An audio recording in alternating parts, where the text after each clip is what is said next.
Você gosta de histórias assustadoras, não é? E se eu te disser que algumas das histórias mais aterrorizantes não são apenas fruto da imaginação, mas aconteceram de verdade? Bem-vindo ao Contos da Penumbra, onde a realidade pode ser ainda mais arrepiante do que a ficção.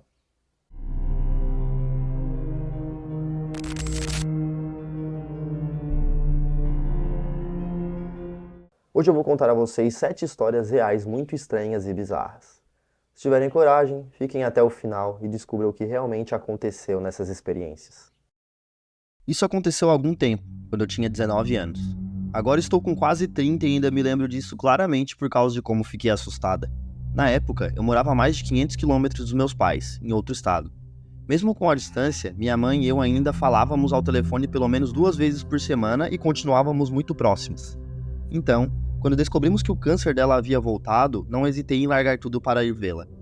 Uma passagem de avião seria muito cara. Eu tinha um carro meio velho, que podia estar um pouco desgastado, mas ainda me levava de A a B de maneira barata e silenciosa. Meus pais não gostaram muito da ideia de eu dirigir por longas horas sozinha, mas eu já tinha decidido. Então, eles me fizeram uma proposta.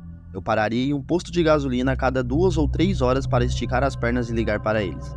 Em troca dessa cortesia, eles pagariam meu combustível. Se eu não ligasse dentro do prazo de 3 horas, eles assumiriam que eu tinha sofrido um acidente e me ligariam repetidamente, interrompendo o audiobook ou podcast que sabiam que eu estaria ouvindo. Aceitei o acordo e é por isso que estava neste ponto específico às 12h45 da manhã. Este era, na verdade, um dos postos mais agradáveis, bem iluminado, com várias máquinas de venda automática que não tinham grades enormes em volta e o telefone público não estava quebrado. Havia alguns carros com pessoa dormindo dentro deles. Ainda faltavam 15 minutos para eu ter que fazer o check-in com meus pais. Então saí do carro e me espreguicei. Quase pulei de susto quando ouvi a voz de um homem bem atrás de mim. Senhorita, posso te pedir um favor? Virei-me. Ele estava encostado no meu carro. Não faço ideia de como ele chegou lá tão rápido. Não o vi quando estacionei. Mas lá estava ele, desconfortavelmente perto de mim. Ele parecia ter uns 40 anos. Não parecia sujo ou nervoso. Ele estava perto demais, mas sua linguagem corporal não transmitia ameaça. E mesmo que eu tivesse apenas 19 anos, pouco mais de 1,50 de altura e, naquela época, pesava cerca de 45 quilos, e mesmo que já tivesse assistido muito conteúdo de crimes reais e soubesse dos perigos de uma garota da minha idade sozinha à noite com uma placa de outro estado, eu, na minha idiotice, perguntei o que ele precisava. Ele me disse que acidentalmente trancou suas chaves e telefone no seu carro e perguntou se poderia usar meu telefone rapidamente para ligar para um amigo. Levaria apenas um segundo e realmente o ajudaria. Quase entreguei meu telefone para ele. Eu estava alcançando meu bolso para dar a ele sem problemas quando olhei para o rosto dele. Como disse, o posto de descanso era surpreendentemente bem iluminado e o cara parecia normal em todos os aspectos, exceto pelos olhos. Ele tinha olhos de tubarão morto, sabe do que estou falando? É aquele olhar vazio e assustador, como de Ted Bundy ou de algum outro serial killer. Ele estava sorrindo, mas os olhos estavam vazios e assustadores, olhando demais. Tive aquela sensação que diz, corra. Sabia imediatamente que não deveria entregar meu telefone a ele. Então, coloquei meu melhor sorriso de atendimento ao cliente e disse: meu Deus, sinto muito, mas não tenho um carregador e preciso economizar a bateria para o aplicativo de rastreamento que meus pais têm no meu telefone e preciso dessa bateria para ligar para meus pais, que é justamente agora. Boa sorte. Virei-me e andei cerca de 6 metros. Ele não foi embora. Ele estava apenas encostado no meu carro, me observando. E agora eu não sabia o que fazer. Não queria deixá-lo sozinho com meu carro porque ele me assustou. Ele tinha aquele rosto de serial killer, então ir ao banheiro estava fora de questão. Mas também queria me afastar dele, provar que não ia ajudar e talvez ele fosse embora. Tecnicamente, eu poderia chegar ao meu carro, mas teria que chegar muito perto dele, a menos que rastejasse pela porta do passageiro. Ele não se mexia, então fiz a primeira coisa que me veio à mente. Liguei para meu pai. Meu pai, pela primeira vez naquela noite, não atendeu o telefone. Quando ouvi a mensagem de voz, olhei de volta. O cara ainda não tinha se mexido, ele ainda estava me encarando. Então, fingi uma conversa com meu pai. Angulei meu corpo de modo que o cara não pudesse ver que eu tinha desligado o telefone e disse em voz alta que deveria chegar em casa em cerca de meia hora, quando na realidade ainda faltavam pelo menos 4 horas de viagem. Mencionei exatamente onde estava e garanti ao interlocutor falso que aquele era um bom posto de descanso, com bastante iluminação e algumas câmeras de segurança visíveis. O cara ainda não se mexeu e eu estava começando a ficar realmente assustada e minha mente ficou em branco. Então, desliguei e não sabia o que fazer. Esperava que a ligação falsa o assustasse, mas ele era persistente, ainda encostado no meu carro. Enrolei por mais alguns minutos, comprei biscoitos na máquina de venda automática. Andei um pouco e a essa altura ele estava encostado no meu carro carro me encarando por 10 minutos. Honestamente, pensei em ir até um dos homens que dormiam em seus carros e pedir ajuda, mas só a ideia de ter que acordar alguém para me ajudar a entrar no meu próprio carro me irritou o suficiente para parar de enrolar e voltar para o meu próprio veículo. Decidi que, a menos que ele me tocasse, eu fingiria que ele não estava ali. Ele esperou até eu estar destrancando a porta do carro antes de começar a falar novamente. Ele me disse que realmente precisava usar meu telefone, que estava preso ali a menos que pudesse ligar para um amigo trazer as chaves sobressalentes. Ele não estava com raiva nem implorando, sua voz soava estranhamente amigável, mas ele estava me observando de maneira assustadora por muito tempo enquanto bloqueava minha saída, então não caí na dele. Quase apontei para o telefone público funcionando, caso eu estivesse errado sobre isso e estivesse sendo uma idiota com um cara que precisava de ajuda, mas então ele se inclinou para a frente enquanto eu estava entrando e perdi toda a coragem. Bati a porta e a tranquei o mais rápido possível. Ele não se mexeu até eu ligar o carro e engatar a ré, então finalmente deu um passo para trás e me deixou sair. Nem coloquei o cinto de segurança e estava tão focado em me afastar dele. Quando estava quase saindo do posto de descanso, minha mãe me ligou. Minha mãe, que ficaria apavorada se eu não atendesse. Eu ainda conseguia vê-lo no espelho. Ele estava parado exatamente onde eu tinha estacionado, de costas para mim. Ele estava longe o suficiente para que eu me sentisse seguro em parar para atender o telefone, mas mantive o motor ligado e observei. Não queria preocupar minha mãe, então disse a ela que tudo estava bem, onde eu estava e minha localização. Agora que eu estava no carro trancado, longe dele, comecei a sentir que tinha exagerado. Ela me repreendeu por excesso de velocidade e eu ignorei porque o cara estava se movendo agora. Enquanto minha mãe me dava uma lição sobre segurança nas estradas, observei o cara entrar em uma van. As chaves trancadas já não eram mais um problema para ele. Observei o veículo voltar para a rodovia e sair de vista. Tive que fingir que estava bem e não chateada para minha mãe. Não voltei para a estrada por mais 20 minutos e, quando voltei, não corri. Não queria ver aquela van novamente. Descobri anos depois que a cidade mais próxima ao posto de descanso tinha grandes problemas com tráfico sexual, e as garotas que pareciam não morar nas proximidades ou que pareciam estar vivendo em seus carros tendem a ser alvos. Não sei se isso estava acontecendo ou se ele estava apenas tentando me assustar para entregar meu telefone. De qualquer forma, cara assustador no posto de descanso, não quero te encontrar de novo. Essa história aconteceu comigo cerca de 8 anos atrás, mas eu penso nela frequentemente porque é a única experiência sobrenatural que testemunhei e tenho certeza absoluta de que foi real. Não consigo evitar pensar que talvez alguém tenha tido uma experiência similar. Foi no meio do inverno, era muito frio, chovendo muito lá fora. Eu fui até a cozinha para fazer um chá, era por volta das 23 horas, e como estou acostumado a ir dormir por volta das 3 ou 4 da manhã, não estava cansado. Eu estava chegando perto da mesa, quando, sem querer, dei uma olhada pela janela, para a rua. Vi 2 homens de roupas escuras caminhando ao longo da estrada. Eles me pareceram imediatamente estranhos pela forma como caminhavam calmamente, devagar, conversando e gesticulando um para o outro. Com a força do vento lá fora, as pessoas não poderiam caminhar daquela maneira. Ajustei a cortina para olhar melhor e, em menos de segundos que eles ficaram fora da minha visão, quando olhei novamente, eles tinham desaparecido. A estrada onde estavam caminhando é muito longa e cercada por nada. Não havia lugar para se esconder. Durante esse momento rápido, fiquei chocado e curioso. Na noite seguinte, eu chequei novamente, mas não vi ninguém. Na outra noite, vi-os novamente. Os homens estavam caminhando em uma tempestade de neve similar, tão lentamente, que olhando por um tempo, então movi a cortina por curiosidade e, um segundo depois, eles tinham desaparecido. Nunca mais os vi desde então, mas ainda olho para a rua de vez em quando me aproximo da janela. Minha impressão é que de alguma forma eu espreitei em uma realidade alternativa onde não estava frio. Ouvi 2 homens ordinários seguindo seu caminho, mas quem sabe o que realmente foi. Vi algumas outras coisas estranhas durante minha vida, mas posso estar totalmente certo disso. Não sou impressionável e tento encontrar uma explicação racional para tudo, mas este é o único caso onde eu nunca consegui. Este evento perturbador ocorreu há algumas semanas e tenho que admitir que ainda estou um pouco paranoico, como uma garota de 16 anos. 5 amigas estavam comigo durante aquele dia, todas da mesma idade. Decidimos nos reunir na minha casa naquele dia, já que não estávamos juntas desde o início do verão. Era início da tarde quando todas chegaram. Estávamos nos divertindo, jogando videogames, conversando e assistindo vídeos às primeiras horas. Um pouco mais tarde, enquanto passávamos por alguns momentos de silêncio e tédio, uma das minhas amigas sugeriu que deveríamos sair para algum lugar. Nossa primeira ideia foi caminhar até um supermercado próximo, mas isso foi imediatamente descartado, já que seria uma caminhada de 10 a 15 minutos sob um calor de 32 graus. Eu sugeri que há um pequeno parque a apenas alguns minutos da minha casa, e todas concordaram com a ideia. Avisei minha mãe para onde estávamos indo, tranquei a porta atrás de nós e começamos a caminhar. Passamos a última hora no parque e estávamos todas exaustas, mas ao mesmo tempo não prontas para ir embora ainda. Nos sentamos em uma mesa de piquenique e passamos o tempo conversando até que uma das minhas amigas notou um carro vermelho estacionado na rua, um pouco distante de nós, na frente do parque. Não pensei muito nisso a princípio, até que ela mencionou que o homem de dentro do carro estava olhando repetidamente para nós. Achamos estranho, mas não parecia ser algo prejudicial. judicial. Mesmo assim, decidimos ir embora, pegando um caminho diferente para casa, apenas por precaução. Quando chegamos na rua onde fica minha casa, aliviada por não vermos o mesmo carro, estávamos ansiosos com a possibilidade de ele aparecer a qualquer momento. Pareceu confirmar nossas suspeitas quando o carro passou por nós lentamente, o homem dentro olhando mais de perto para nós enquanto nós olhávamos para ele e seu veículo. Ele era afro-americano, magro, usando um boné branco e uma regata, dirigindo um Honda vermelho. Ele parou ao lado da minha casa. Agora eu não sabia o que fazer. Uma das minhas amigas me disse para ligar para os meus pais e, relutantemente, eu concordei. Liguei para meu pai e pedi para ele vir nos buscar. Ele ficou um pouco confuso, mas concordou em fazer isso. Poucos segundos depois, vi meu pai no gramado da frente e corremos até ele para contar sobre o carro vermelho que ainda estava perto de nós. Ele nos levou para dentro, mantendo um olho no homem sinistro. Sentamos para descansar enquanto meu pai tirava fotos do carro e da placa. Discutíamos o que acabara de acontecer quando uma das minhas amigas aparentemente notou algo que nós não vimos. Segundo ela, quando o homem estacionou o carro e se inclinou no banco, ele estava segurando o celular voltado para nós através do vidro traseiro, nos observando pelo espelho retrovisor. Isso me deixou enjoada e desgostada, imaginando o que aquele cara planejava fazer com as fotos e vídeos que ele tirou de nós. Continuamos observando o mesmo carro no mesmo lugar por mais de 10 minutos, até que meu pai começou a sair da garagem para ir trabalhar. Ele começou a dirigir na direção do carro e o cara assustador saiu correndo dali, temendo uma possível confrontação. Minhas amigas e eu respiramos aliviadas. Voltamos a ter uma tarde divertida. Pelo menos agora tenho uma foto do carro e da placa, então posso identificá-lo. Não vi o homem desde então e espero que continue assim.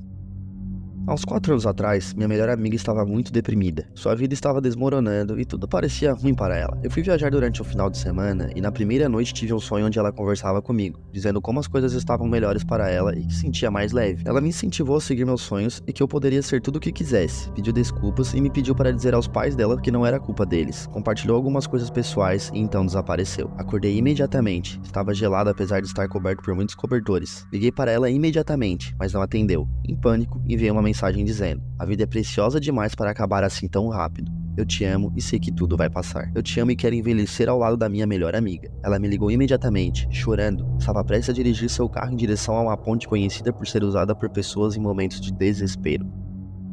Quando eu estava na primeira série, sofria muito bullying não apenas de alunos mais velhos, mas também dos professores. Eu era muito desajeitado socialmente e hiperativo, devido à síndrome de Asperger não diagnosticada. Não tinha amigos, simplesmente não sabia como fazer amizades, e era aquele garoto no canto do recreio que sempre estava sozinho, preferindo ficar dentro de casa ao invés de sair para me divertir na rua com as outras crianças. Aproximadamente na metade do meu primeiro ano no ensino fundamental, fui pegar meus livros de desenho no armário e quando me virei para voltar para a sala de aula, alguns dos alunos mais velhos empurraram um dos meus colegas contra mim, me derrubando. Apaguei, e ao recuperar a consciência, estava em algum lugar quente, ao lado de uma água azul cristalina e deitado em um pier de madeira. Me levantei imediatamente e olhei ao redor. Vi um homem e um menino jovem que reconheci das minhas aulas em um jet ski, embora ele parecesse mais velho. Eles estavam se aproximando rapidamente do pier, e quando estavam chegando perto, um barco maior apareceu do nada. O homem teve que fazer uma manobra rápida e desajeitada para evitar ser atingido por esse barco. Fez o menino voar do jet ski e bater a cabeça no pier de um jeito que quebrou seu pescoço. Essa visão foi tão detalhada que eu vi o pescoço quebrar, então apaguei novamente. Quando abri os olhos, estava deitado no chão do corredor, e o menino que vi na visão estava olhando para mim. Ele perguntou se eu estava bem e se queria ajuda para pegar minhas coisas, e eu acenei positivamente. Levantamos e pegamos meus livros de desenho, e ele se apresentou como Eric. Perguntou meu nome, e eu disse que era John. Olhei para Eric e perguntei rapidamente de forma desajeitada: você quer ser meu amigo? A partir desse ponto, nos tornamos praticamente inseparáveis. Até o final da primeira série, Eric me ajudou a sair da minha concha e também a enfrentar qualquer bullying que eu encontrasse. Ele até confrontou 2 professores que me assediavam regularmente. Eu estava realmente feliz por ter feito meu primeiro amigo e senti que aquele era o único amigo de que eu precisava. A segunda série passou, a terceira também. Acabamos de voltar das férias de inverno, e Eric me disse animadamente que ele, sua mãe e seu pai iam para a Flórida para comemorar seu aniversário no final de janeiro. Quando ele voltasse, me convidaria para a sua primeira festa de aniversário, que seria em fevereiro. Eu estava super animado, pois nunca tinha sido convidado para a festa de aniversário de ninguém. A semana chegou para ele ir de férias, e na semana seguinte, corri para a aula animado para ver meu amigo pela primeira vez em uma semana, mas ele não estava lá. Pensei que ele estava doente. Um dia se transformou em uma semana em um mês, e um mês se transformou no resto do ano letivo. Cerca de uma semana depois que o ano letivo terminou, minha mãe recebeu uma carta dos pais de Eric. Perguntei a ela o que dizia e se era o convite para a festa de aniversário dele. Ela suspirou e balançou a cabeça, dizendo que era perto da hora de dormir e que ela me contaria quando eu fosse mais velho. Mais tarde naquela noite, eu estava deitado na cama, virando de um lado para o outro, incapaz de dormir. Eu estava tão focado em ter que saber o que a carta dizia sobre Eric que fui até a cozinha e pude ouvir minha mãe ouvindo música enquanto trabalhava na outra sala. Fui até a cozinha e vi a carta na mesa e ali. Minha alegria que eu pensava que teria por finalmente ouvir de meu amigo se transformou em um horror agonizante completo. Dizia que Eric morreu em um acidente de jet ski na Flórida. A visão que tive na primeira série imediatamente voltou à minha cabeça, e comecei a chorar compulsivamente. Só conseguia pensar em uma coisa: era minha culpa e eu poderia ter impedido. Isso me levou a não querer falar ou fazer amizade com ninguém pelos próximos 4 anos. Na verdade, eu tinha 8 naquela época, e o próximo amigo que fiz foi aos 13 anos. A 7ª série. Culpei-me pela morte de Eric por uma década inteira. Eu tinha quase 19 anos quando finalmente fiz as pazes com o que aconteceu, conversando com uma grande amiga minha, chamada Amanda. Eu tinha apenas 6 anos quando eu tive aquela visão. Não havia como eu saber o que significava. Essa foi a história da minha primeira e muito pessoal premonição traumática. Ainda tenho premonições até hoje, mas nenhuma foi tão detalhada ou clara quanto a morte de Eric. Ainda choro ao compartilhar essa história, embora tenha 25 anos agora. Quando eu tinha 15 anos, no 2º ano do ensino médio, eu tinha um grupo de cerca de 6 amigos que estavam dormindo em casa numa sexta-feira.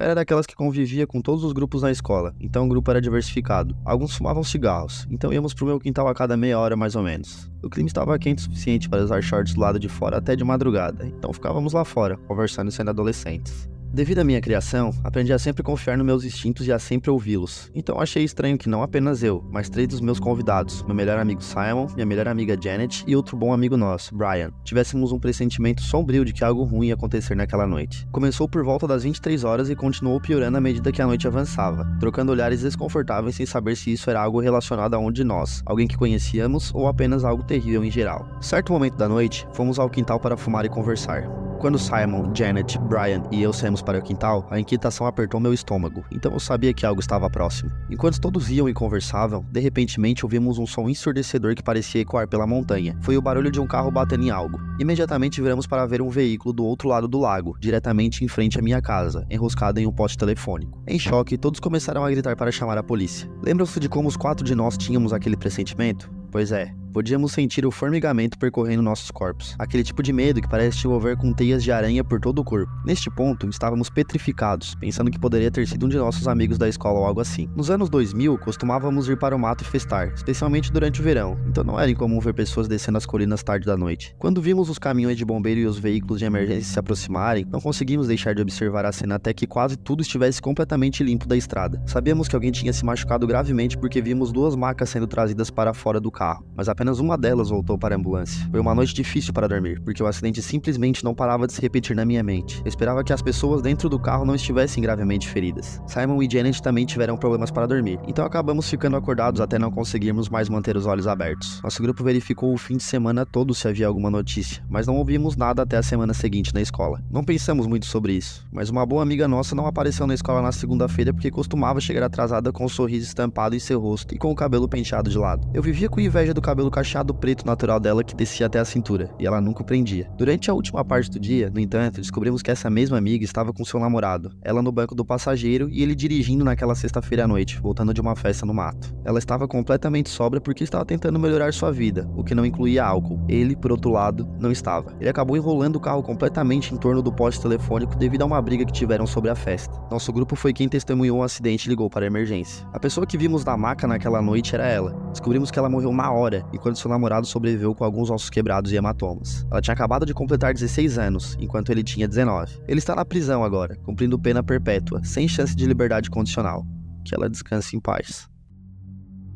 Quando eu tinha apenas 10 anos, nos mudamos para uma nova casa em outra cidade. Eu estava começando uma nova escola como aluno da 5ª série, o que é sempre difícil no começo. Era um pouco estranho, pois todas as crianças já se conheciam e eu era apenas um garoto aleatório chegando lá. Na minha escola primária, você tinha que sentar com os alunos da sua classe durante o almoço, e me lembro de ser muito estranho nos primeiros dias. As crianças são extremamente críticas nessa idade, e fui julgado como um novo garoto, então isso tornava mais difícil fazer novos amigos. Mas, nesses dias iniciais como um novo garoto no pedaço, eu realmente conheci alguns dos garotos do quarteirão. Um dos garotos era o Mark, que frequentava uma escola particular, então estudávamos em escolas diferentes. Nós nos conhecemos enquanto eu andava de bicicleta pela rua, e ele perguntou se eu tinha acabado de me mudar para a casa da esquina. Começamos a sair juntos a partir daí. Alguns dias depois, conheci o Alex. Alex tocou a campainha um dia e perguntou aos meus pais por mim. Fiquei confuso quando meus pais me chamaram para a porta e me apresentaram a ele. Ele disse que morava no fim do quarteirão e queria saber se eu gostava de videogame. Claro, eu disse sim, e ele me convidou para a casa dele para jogar Grand Theft Auto San Andreas. Eu não tinha esse jogo, mas eu realmente queria, então eu disse sim. Caminhamos até a casa dele, que era literalmente a casa da esquina no outro extremo do quarteirão. Imediatamente senti que a casa parecia menos bonita do que todas as outras. Era do mesmo tamanho que a maioria, mas parecia desgastada e mal cuidada. Não havia grama, o quintal da frente era apenas 2 grandes trechos de terra com uma passarela cortando-os até a porta da frente. Entramos na casa, que estava igualmente desorganizada por dentro. Era como uma casa de acumuladores, com caixas e tralhas em todos os cômodos. Ele nos levou ao porão, que cheirava como se 15 gatos vivessem lá. Estranhamente, não parecia haver nenhum animal de estimação. O porão era uma bagunça, devia ser o cômodo mais bagunçado da casa. Sentamos em um sofá de couro marrom colocados bem em frente à TV. Ele tinha um GameCube e um PlayStation 2. Ele ligou o San Andreas e jogamos no modo de 2 jogadores, e foi realmente divertido. Naquele momento, pensei que iria gostar de Alex e que queria ser amigo dele. Eventualmente, quis ir para casa e disse que precisava ver. Ele parecia realmente desapontado, como se quisesse continuar brincando. Já estávamos jogando há umas 2 horas, então eu só queria ir para casa. Ele me seguiu até metade do caminho, até que eu disse, até mais, basicamente dizendo de forma amigável, ok, vai embora agora. Esse foi o primeiro sinal de alerta de que Alex era um maluco, mas eu não achei preocupante ainda. No dia seguinte, Alex tocou a campainha novamente e perguntou aos meus pais se eu poderia ir brincar. Dessa vez, jogamos GameCube no meu quarto por cerca de 1 hora. Não querendo soar maldoso ou julgador, mas eu estava começando a não gostar muito dele, apenas porque eu sentia que ele era estranho e me deixava desconfortável com o quão fisicamente próximo ele ficava perto de mim. No dia seguinte, depois da escola, ele tocou a campainha novamente. Eu não estava com muito ânimo e pedi à minha mãe para dizer a ele que eu não estava me sentindo bem, então ele foi embora. Eu preferia sair com o Mark, honestamente, porque eu simplesmente gostava mais dele. No mesmo dia, peguei minha bicicleta e fui até a casa do Mark para ver se ele podia sair. Ele aceitou, então começamos a andar de bicicleta mais longe do quarteirão. E isso foi um erro, porque, ao passarmos pela casa do Alex, ele saiu para a varanda da frente, como se estivesse esperando na janela. Foi estranho, mas também constrangedor, porque eu tinha acabado de pedir à minha mãe para dizer que eu estava doente. Enquanto passávamos, disse ao Mark que tinha saído com aquele garoto e que achava que ele era um pouco estranho. Mark ficou chocado por eu ter saído com ele, dizendo que toda a família dele era maluca. Descobri pelo Mark que Alex era, na verdade, alguns anos mais velho do que eu. Ele tinha 12 anos. A partir desse ponto, decidi me afastar dele.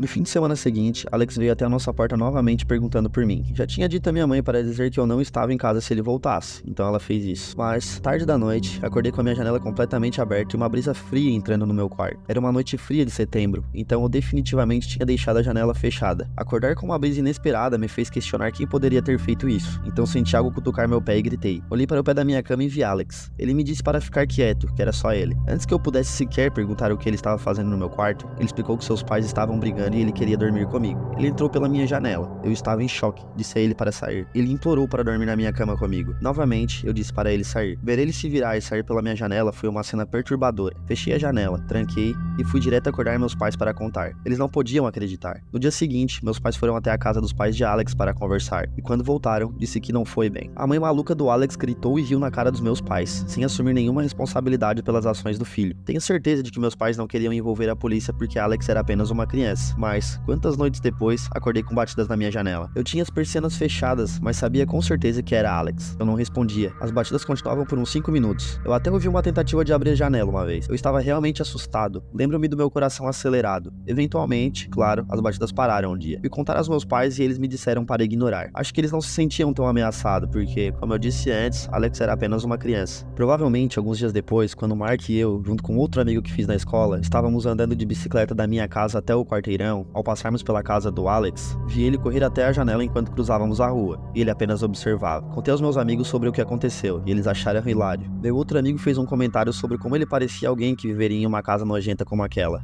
Naquela noite, pela última vez, acordei com um som no meu quarto. Era o som da minha janela sendo quebrado. Gritei com uma menina ao ver Alex subindo pela janela, através das persianas fechadas. Corri para o quarto dos meus pais e os acordei. Nesse ponto, o Alex já estava do lado de fora. Meu pai saiu e perseguiu até a casa dele, com Alex entrando em casa antes que meu pai pudesse alcançá-lo. Meu pai bateu na porta até que os pais de Alex abriram, e meu pai deve ter dito algo certo, porque conseguiu convencer os pais de Alex a pagar pela janela, se ele não envolvesse a polícia. Eles acabaram pagando o que custou para consertar a janela, e nunca mais ouvi falar de Alex, embora eu tenha visto 1 ou 2 vezes na frente da casa dele nos próximos anos, enquanto passávamos de carro. Aquela família acabou se mudando para outro lugar, felizmente. Acho que havia uma chance de Alex estar planejando fazer algo louco, como me matar ou, pelo menos, me atacar, só porque me viu saindo com outras crianças quando eu não queria ser amigo dele. Quer dizer, o que mais ele faria depois de quebrar minha janela com algo e subir? Tenho medo de imaginar que tipo de pessoa Alex se tornou.